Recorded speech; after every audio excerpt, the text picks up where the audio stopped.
یہ وار اللہ کے رسول پر ہونے ہی والا ہے۔ ایک روایت کے حضرت طلحہ ابن عبید اللہ، دوسری روایت کے حضرت ابو طلحہ انصاری اپنا ہاتھ آگے بڑھاتے ہیں، ان کا ہاتھ کٹ جاتا ہے، تلوار کا اوچھا وار جناب رسالت پناہ صلی اللہ علیہ وسلم پہ پڑتا ہے۔ یہ موقع ہے کہ عتبہ یا عقبہ حضور سرور کائنات صلی اللہ علیہ وسلم کو تاک کے زور سے پتھر کا نشانہ بناتا ہے۔ جناب رسالت پناہ صلی اللہ علیہ وسلم کا ایک دندان مبارک شہید ہو جاتا ہے۔ حضور سرور کائنات صلی اللہ علیہ وسلم کے ہونٹ پھٹ جاتے ہیں۔ ابھی جناب رسالت پناہ صلی اللہ علیہ وسلم سنبھلے نہ تھے کہ ایک اور طرف سے حضور اکرم صلی اللہ علیہ وسلم پہ تلوار کا وار ہوا۔ حضور اکرم صلی اللہ علیہ وسلم پہ یہ تلوار کا وار ہو رہا تھا۔ حضرت ام عمارہ میدان جنگ میں زخمیوں کی دیکھ بھال کرتی پھر رہی تھی، انہوں نے کہا کہ یہ موقع اور میں یہاں رہوں، تلوار لی اور وہ خاتون حضور سرور کائنات صلی اللہ علیہ وسلم کے سامنے جا کھڑی ہوئی اور دشمنوں کے حملے سے روکنے لگی۔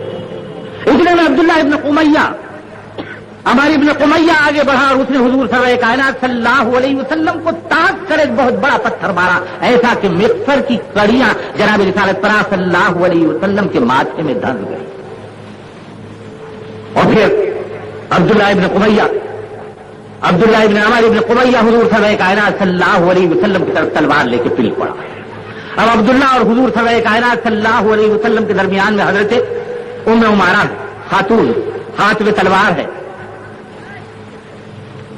عبداللہ ابن قمیہ پر بجلی کی طرح کڑک رہی ہیں اور کونے کی طرح لپک لپک کے اس پہ حملہ کر رہی۔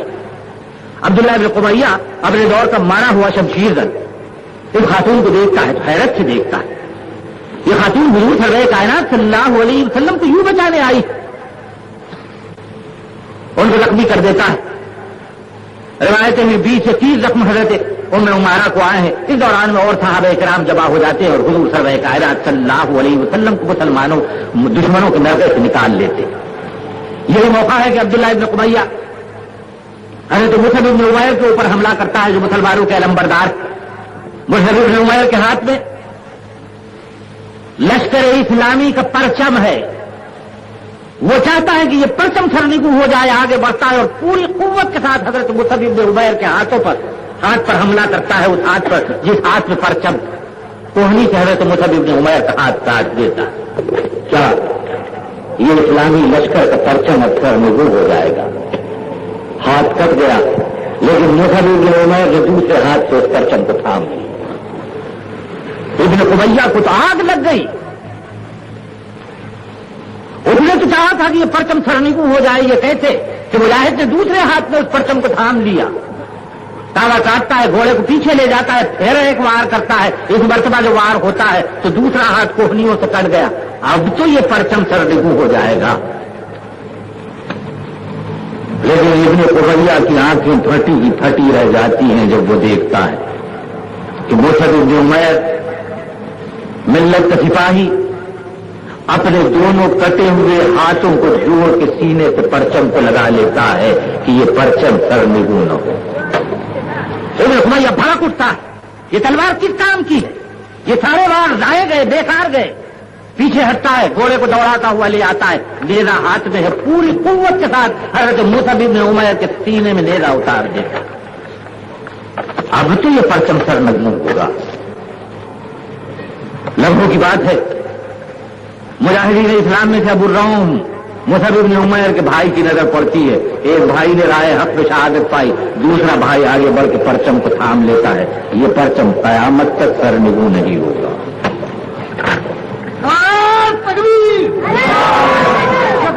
حضرت مصعب ابن عمیر صورت شکل میں حضور سرور کائنات صلی اللہ علیہ وسلم سے ملتے جلتے، اور احد کی لڑائی میں تو ایک اور بھی خصوصیت تھی کہ حضرت مصعب ابن عمیر نے جناب رسالت پناہ صلی اللہ علیہ وسلم سے مانگ سے زرا بھی پہلی تھی حضور سرور کائنات صلی اللہ علیہ وسلم۔ اس لیے مشرکین مکہ کی طرف سے نعرہ لگا کہ عبداللہ ابن